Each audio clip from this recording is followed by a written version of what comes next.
Oi, gente, vamos lá, né? Para mais uma videoaula. Essa semana eu vou iniciar com as correções das atividades anteriores, né? Então, preste atenção. Eu já tinha enviado a semana passada um vídeo sobre a Roma Antiga, né?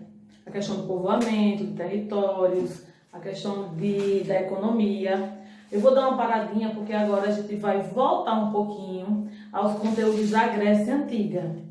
Quais são esses conteúdos, professora? Aquelas atividades que os conteúdos são esses que eu já coloquei aqui. Eu vou corrigir o conteúdo das origens das civilizações gregas, que é na página 3. Depois, o período clássico todo, que já é o conteúdo da página 10. O tempo do helenismo, que está na página 17. E vou finalizar com a cultura grega, que está na página 23. Então, a primeira atividade, né, como eu já falei, ela se trata das origens das civilizações gregas. Então, na página 7, a primeira questão pergunta, né? Quais seriam as principais características da civilização cretense? Né? Dentro desse contexto de civilizações, tem várias, mas aqui, nessa questão, está pedindo a civilização cretense. Então, o que é que vocês vão colocar de importante? Que ela se caracterizou por uma intensa produção artesanal, domínio elaborado de técnicas de construção e navegação, além do desenvolvimento do comércio. Então, 3 pontos importantes vocês devem levar em consideração: a produção artesanal, a elaboração da construção de navegação e o desenvolvimento do comércio. Pronto. Colocando essas 3 características, você já responde a primeira questão.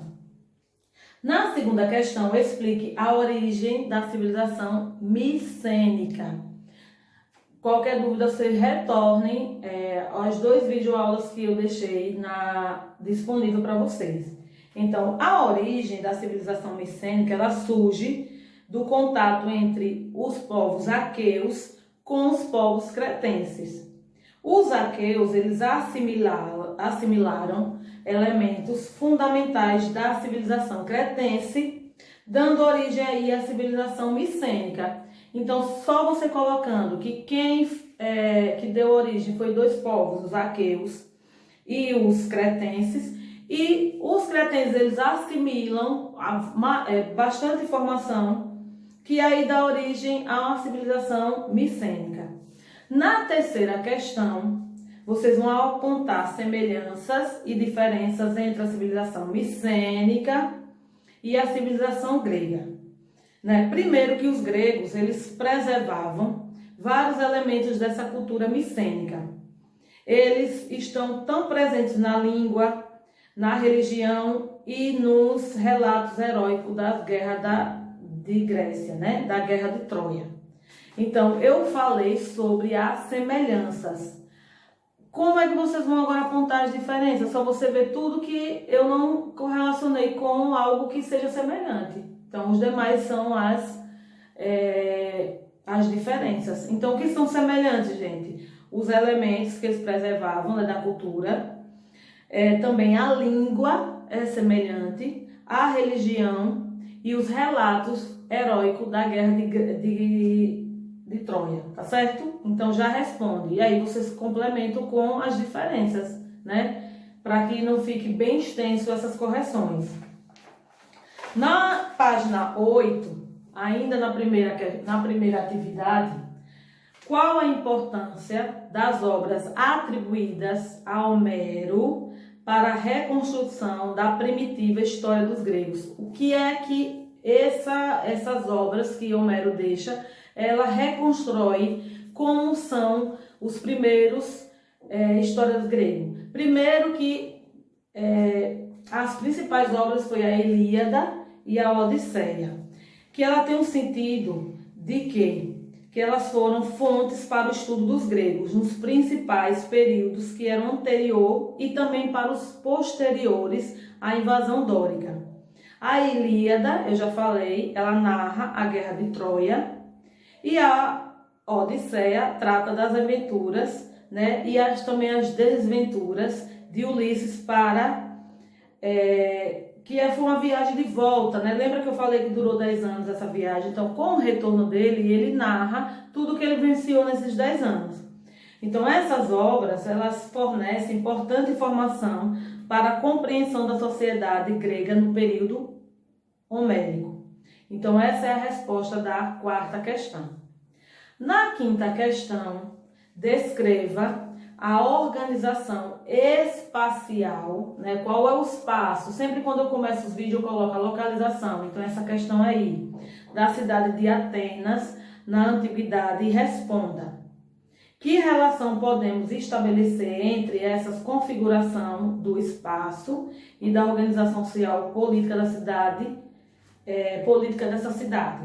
Primeiro que a cidade-estado grega é uma parte mais alta e ela era habitada pela aristocracia liderada pelos basileus. O que é um basileu? Né? Ele é uma espécie de um rei sacerdote ou um chefe militar. Na parte mais baixa localizava-se o mercado e nelas moravam os comerciantes, também artesãos e trabalhadores em geral. A Acrópole, que era parte da polis, né, onde ficavam as fortificações militares e os templos religiosos. Essas construções no alto dos morros era para melhor defesa, né, mostravam que a cidade surgiu sob o domínio de uma aristocracia guerreira. As casas e templos se aglomeravam, né, e formavam o que hoje fica conhecido como polis, que pode ser traduzido por cidade. Os demais grupos sociais, as habitações e respectivas atividades estavam, portanto, separados especialmente da nobreza dominante, né, revelando como era a hierarquia social da polis grega. Então, eu já falei como era espacialmente, né, o espaço, a Acrópole, aí vinha o mercado, vinha as fortificações, as cidades, tudo isso eu coloquei e expliquei na quinta questão. Na sexta questão, você vai relacionar as transformações sociais e econômicas. O que foi transformado socialmente e economicamente ocorrido na Grécia entre o século 8 a.C., com os conflitos sociais e políticos nessa mesma época. Então, vamos entender. Primeiro, o ponto que vocês precisam colocar foi o aumento da população, a escassez de terras férteis e a concentração da propriedade fundiária nas mãos da aristocracia, né, provocaram aí a ruína do pequeno camponês.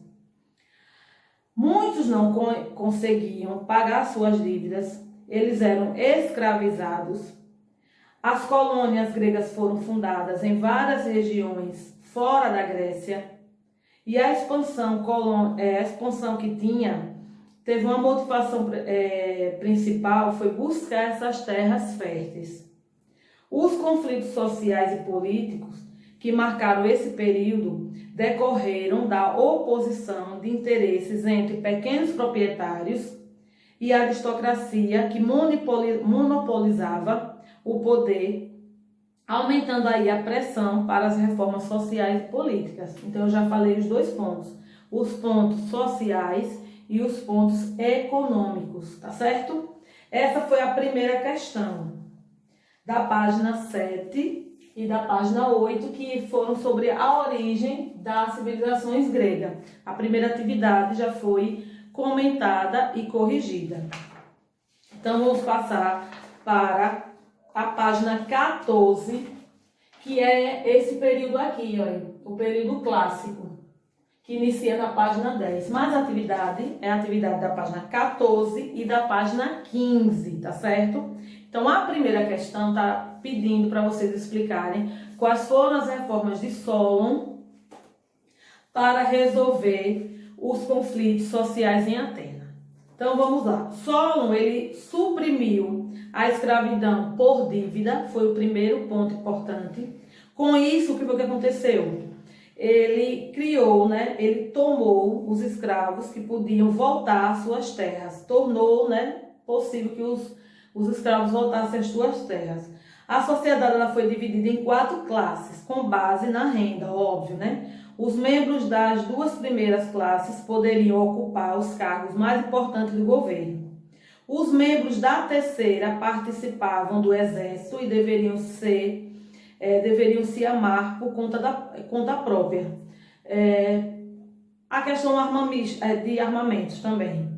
A 4ª classe só participava da Assembleia Popular, que era chamada de Eclésia, também criada por Solon. Ele estabeleceu ainda a Bulé, que era um conselho de 400 membros formados por um representante, cada um dessas 4 tribos que existiam na Ática. E com as reformas de Solon, o critério de participação no poder deixou de ser um nascimento e passou a ser de riqueza, né? As medidas de Solon também impediram que as propriedades dos eupátridas continuassem a crescer. Então, isso aí foram as reformas de Solon, todas as que eu falei.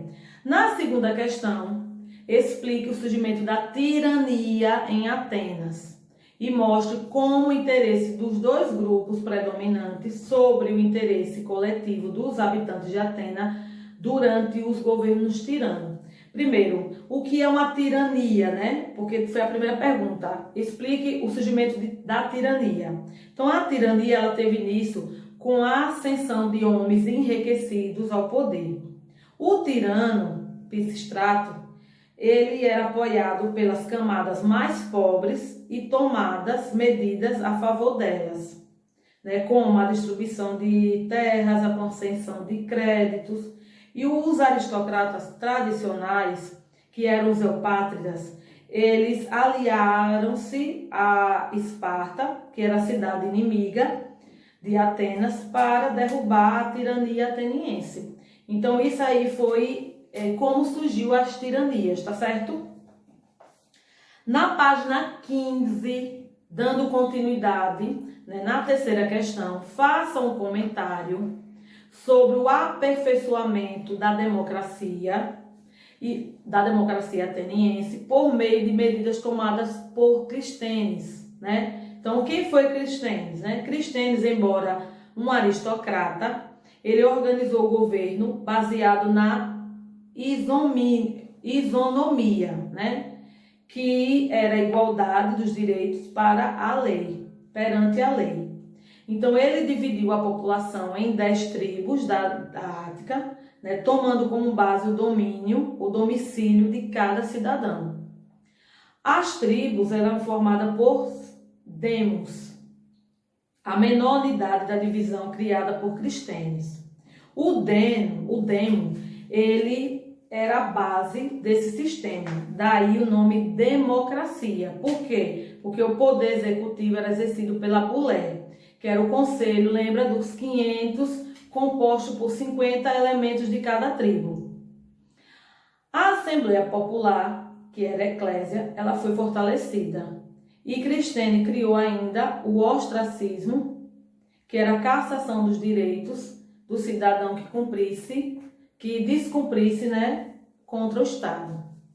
Então, isso aqui foram as medidas, né, que fortaleceu a democracia. Na 4ª questão, explique por que a Holópta era a figura essencial no sistema político espartano, que tinha diferença dos espartanos, dos atenienses. Então, vamos lá, né? A Holópta era um cidadão guerreiro.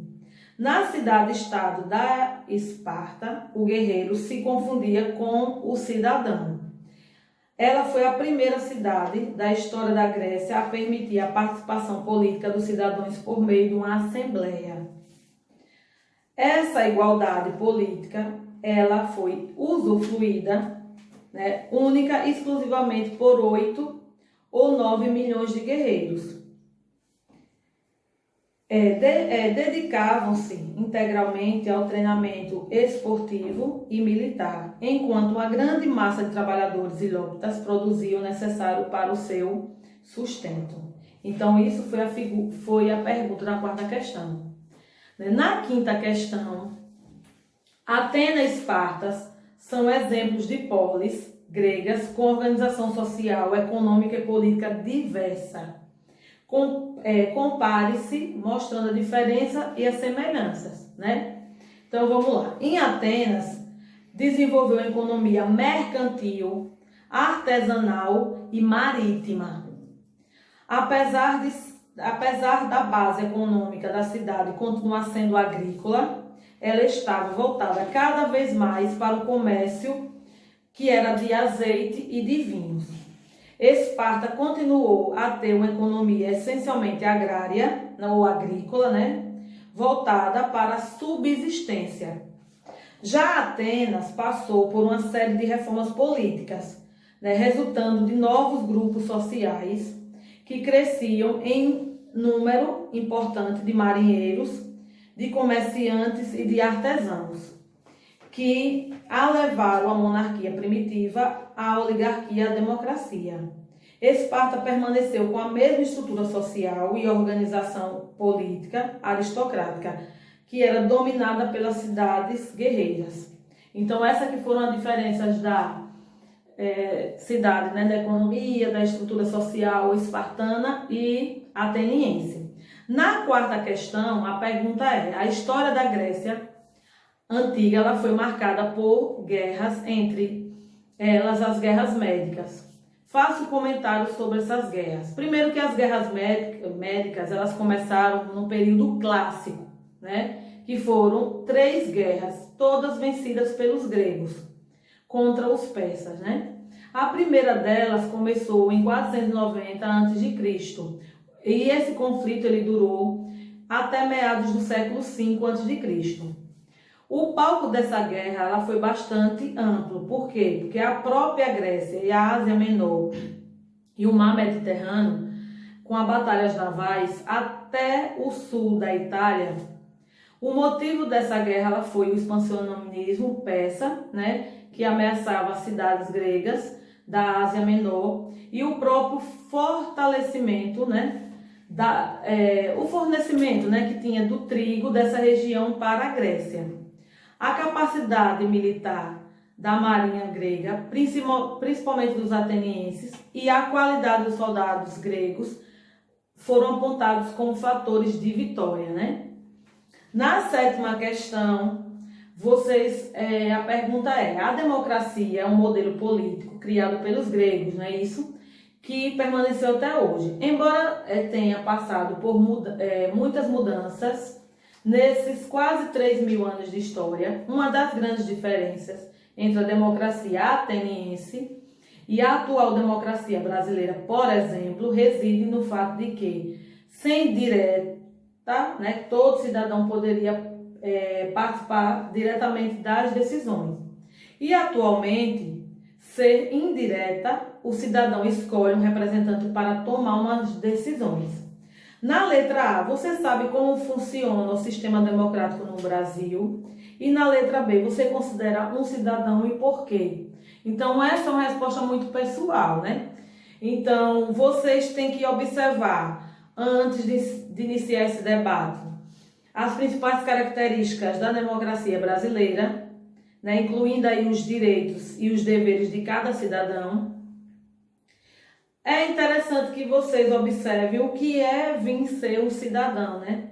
Para isso, é interessante também vocês observarem a Constituição, todos esses aspectos. Então, essa sétima questão é uma questão pessoal, que as duas perguntas, ou as duas a alternativa, ela vem com 2 questionamentos. Um que é a democracia, se você conhece a democracia, e a outra, se você se considera um cidadão. Então, essa é uma resposta que vocês até têm que se questionar em relação a isso, né? E qual a importância desse legado grego em relação à democracia, tá certo?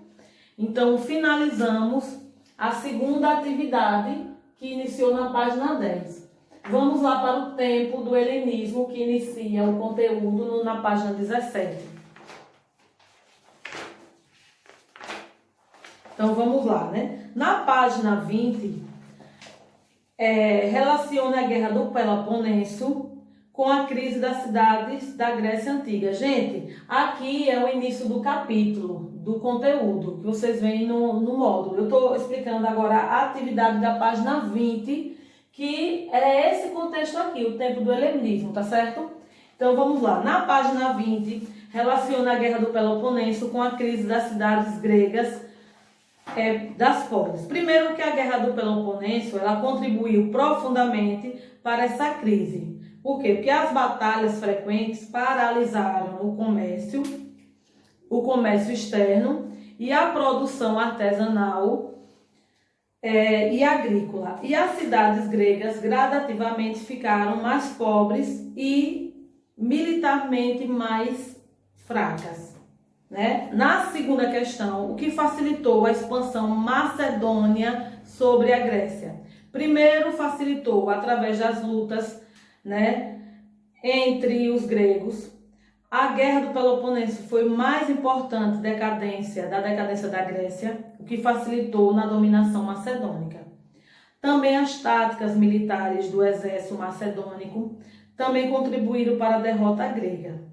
O núcleo do exército macedônico era formado por soldados armados com longas, lanças que eram adeadas por cavalarias. Isso dava uma mobilidade maior do que os ilópitas gregos. Na página 21, eu vou concluir na página 21, o domínio macedônico implicou com a troca cultural que combinou elementos da cultura grega com as da cultura oriental, dando origem aí ao helenismo. Identifique esses elementos. Primeiro, a gente tem que observar, Alexandria, educado na cultura grega, procurou se adaptar à realidade política e cultural resultante das conquistas orientais. Estabeleceu o princípio da monarquia divina e desgastou parte dos gregos, acostumados a fazer com que o governo fosse divino, Alexandre se impôs pelas forças e adaptou-se à cultura dos persas e acabou adquirindo costumes e monarquias persas. As regiões conquistadas eram administradas por uma elite local, mas sempre fiscalizado pelos macedônicos que eram fiéis a Alexandre. Na quarta questão, explique a seguinte afirmação. Podemos afirmar que Alexandre destruiu a cidade grega, mas ao mesmo tempo realizou grandes sonhos dos gregos? Então, o que é que está embutido nessa afirmação? Que o domínio macedônico sobre as cidades gregas possibilitou a expansão da cultura grega para todo o mundo antigo. Então, através de todas as coisas que ele propiciou. Na página 26 e 27, eu vou deixar essa última atividade. Eu só vou dar alguns pontos essenciais. Essa atividade era para você explicar o sentido do helenismo, que eu já coloquei, que significou a penetração da cultura grega no mundo oriental.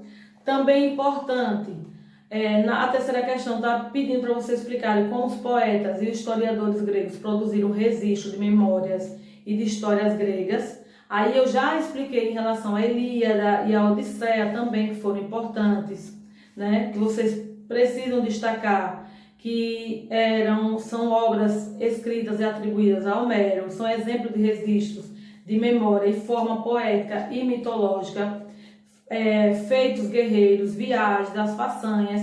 E a quarta questão e última aponta as características da religião grega. Os gregos tinham uma religião politeístas, antropomórficas, que as divindades possuíam poderes atribuídos a próprios deuses, mas também comportamentos de sentimentos e paixões semelhantes às dos seres humanos. Eles tinham inveja, desejo, vingança. Para os gregos antigos havia uma íntima relação entre a religião e o Estado. Os deuses, eles regiam tanto a vida privada quanto a vida pública. Havia também, por exemplo, a crença absoluta que foram sobre os deuses que deram a vitória aos gregos na Guerra dos Persas. Então, nós terminamos aqui a nossa correção de todo o conteúdo dos gregos. E até a próxima vídeo.